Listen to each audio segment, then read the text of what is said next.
Coming to you live from the English Valley's History Center. It's January 31st. Take it away, Jackie. Hi, I'm Jackie Geringer McDermott, and the first thing I'm going to show you is our acquisition we got today. We got Lynn and Sherry Moffat just walked in, and this is these books that Doris Lockridge had, and this, of course, is our lovely class.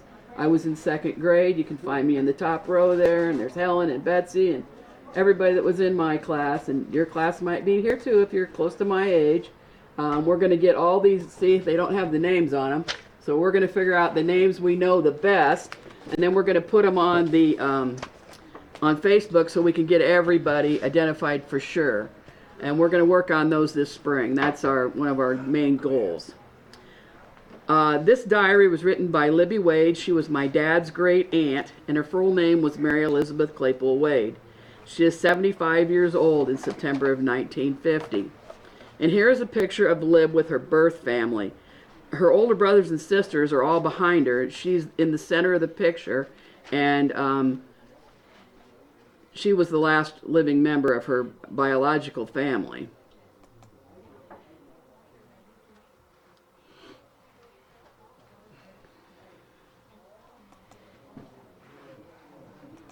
September 17th, 1950.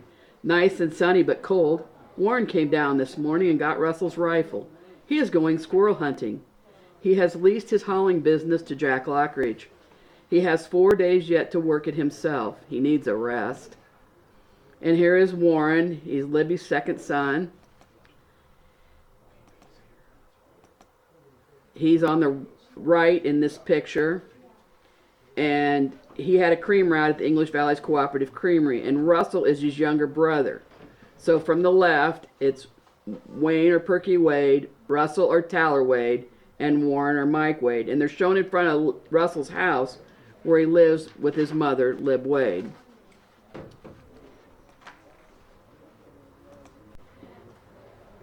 Jack Lockridge was taking over the cream route for the English Valley's Cooperative Creamery that belongs to Warren Wade. Jack Lockridge was married to Doris and the father of Jackie, Sherry, and Susan Lockridge. And I just talked about Sherry Moffat being his daughter. Here's the picture of him. This is with Jack Lockridge hunting with his friends. From the left, it's Floyd Ballard, Bill Wilkerson, Stanley Warner, Jack Lockridge, and Marlo Mathis. This picture is from the North English 150 yearbook. Mrs. Bolts was here. Went to church with Mrs. Elsie King. Russell went away and didn't get back till noon. He had been to South English and then came back and talked to David Evans. A stove was the subject. Lizzie Geiger Bolts is Lib's 89-year-old neighbor, and she rode to church with Mrs. Elsie King. David Evans that Russell talked about, he talked to him about a stove. He was a lawyer and he also worked in his family business. He is in the right side of this picture with his family.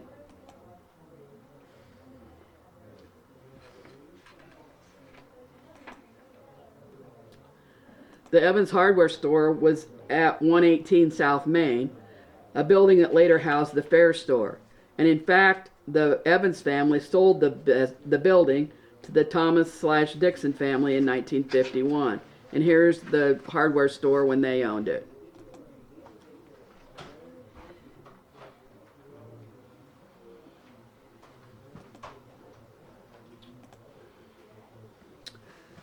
Mildred called, and he went out there this p.m. We're going for a drive. I think maybe to Conesville.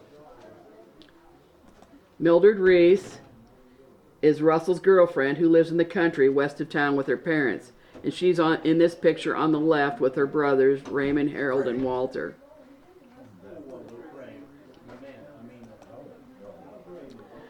I wrote to Anna, and Lena came down. Phyllis has her hand in a cast. Broke a bone several days ago, trying to help Alberta from falling.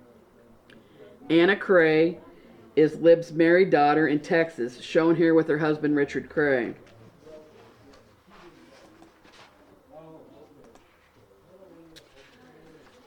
Lena Wade is Lib's daughter-in-law and is married to her second son, Warren or Mike Wade. She's on the right in this picture, of course.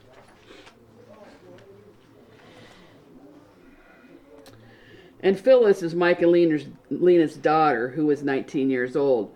She works at the English Valley's Cooperative Creamery. And here's a picture of Phyllis in later years when I knew her. They moved back to North English.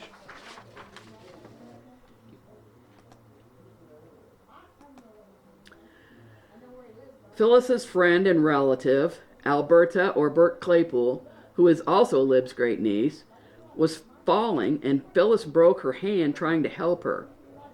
Bert will soon be marrying Larry Kaufman and will become the mother of my Claypool distant cousin, Mike Kaufman from Belle Plaine, and his brothers.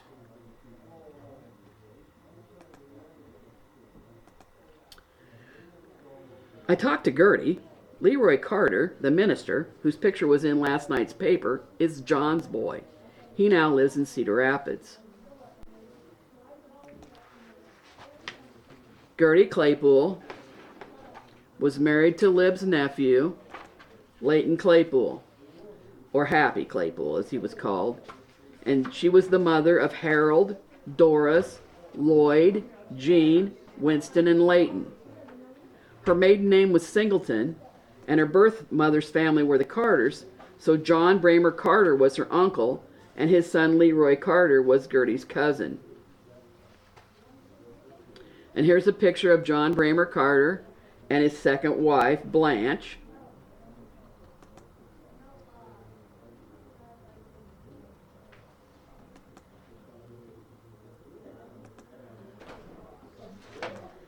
And here is Reverend Leroy Carter. And this is the article from the September 16th, 1950 Cedar Rapids Gazette that Lib was reading last night. The amazing thing to me is the newspaper articles can now be accessed digitally online very, very quickly. So I looked that up very quickly.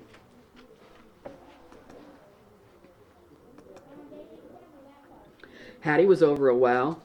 Aunt Jenny Harper's hand is better. Stella came and was here until dark.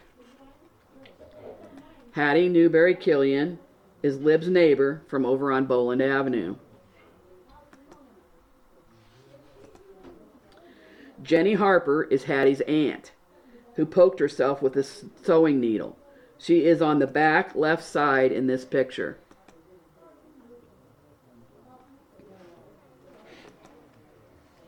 And Stella, who came over, is a neighbor of Lib's and the widowed mother of Lena Wallace Wade, Lib's daughter-in-law. September 18th, 1950. Nice today. Warmer than we have had lately. Was in the 80s in the PM. Jenny came up this morning and gave the bedroom and living room a thorough cleaning. Cleaned and waxed the floors, washed and stretched the curtains, put away a lot of things, etc. I was so glad to have it done, but I do hate to have her work so hard. She washed windows and woodwork too. Evelyn brought Kathy to stay with Jenny, so she was here too. Wayne came up for dinner. Wayne Wade is Lib's oldest son, who lives a block away, and Jenny is his wife. They are the parents in this picture.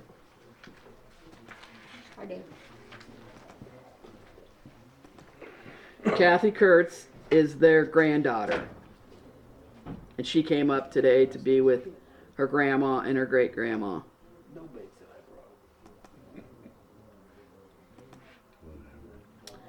Wayne and Evelyn went to the funeral of his aunt, Mrs. Cave.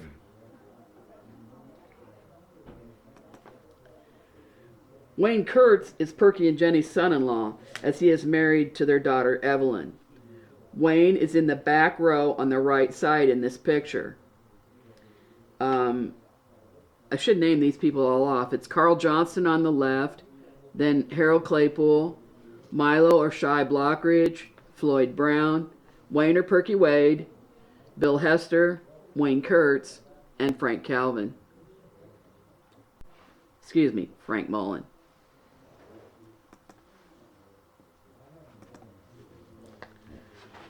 And here is Evelyn, who is Perky and Jenny's daughter.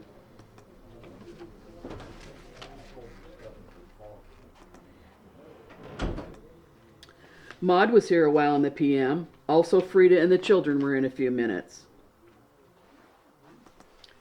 Maud Claypool is the wife of Lib's nephew, Ray Claypool, and she is a neighbor who drops by to visit Lib often.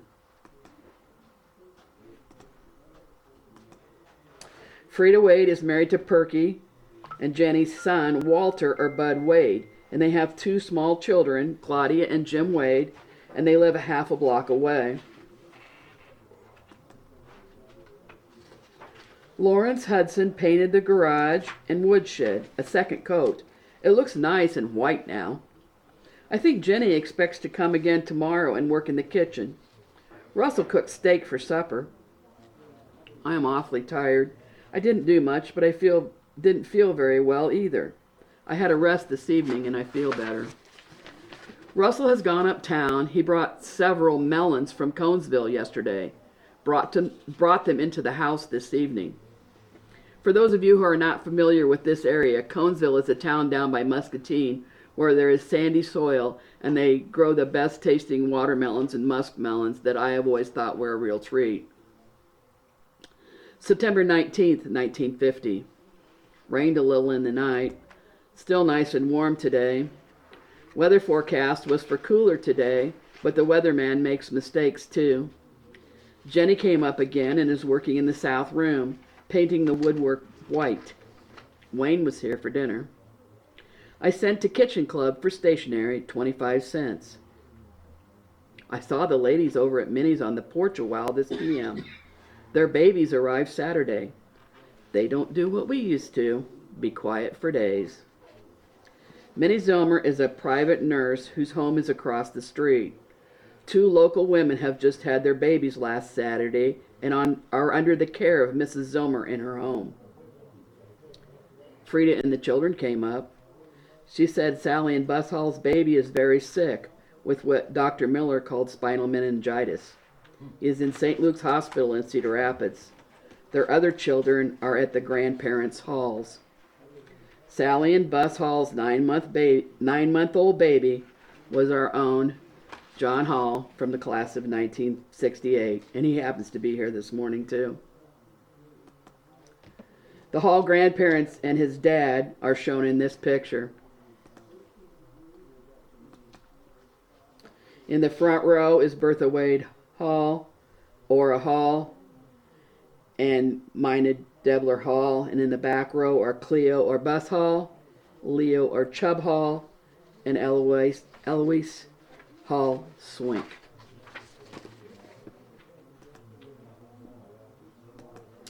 Stella was here in the p.m., had called on Mrs. George Dahl, who is quite sick, and on Grace Kaiser. She expects to go home tomorrow. She named her baby Kathleen Sue. Stella Wallace had been over to Minnie Zomer's house across the street to visit the patients, who included Mrs. George or Mary Dahl, who was the grandmother of my listener Gary Schultz. The other patient she visited was Grace Kaiser, who had just given birth on Saturday to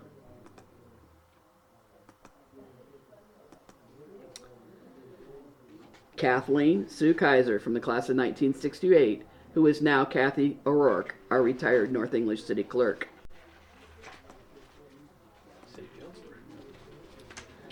Stella didn't go to Sigourney with Millie. Merle Schaffs took her in their car. Millie Knipfer is another neighbor, the ancestor of our Knipfer families in North English today. Millie had an appointment in Sigourney to get her eyes checked, and Mrs. Merle or Laura Schaff was Millie's daughter and the mother of the late Doris Brock from South English. Millie is a widow who has full-time care of her widowed mother, Laura Swope, who was in her late 90s. According to the newspaper, Millie's sister, Martha or Mattie Malloy, and her husband, the Reverend Ernest Malloy from Deep River, came to stay with Laura Swope so that Millie could go to her appointment.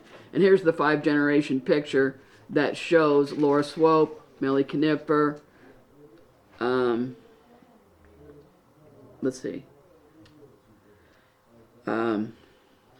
Doris Brock and her mother, and then Bill Brock, their son. Russell went to Williamsburg with Mildred in the evening. I went to bed early. My foot hurts. September 20th, 1950. Cloudy and foggy this morning. I got the dishes washed and the gas stove emptied out.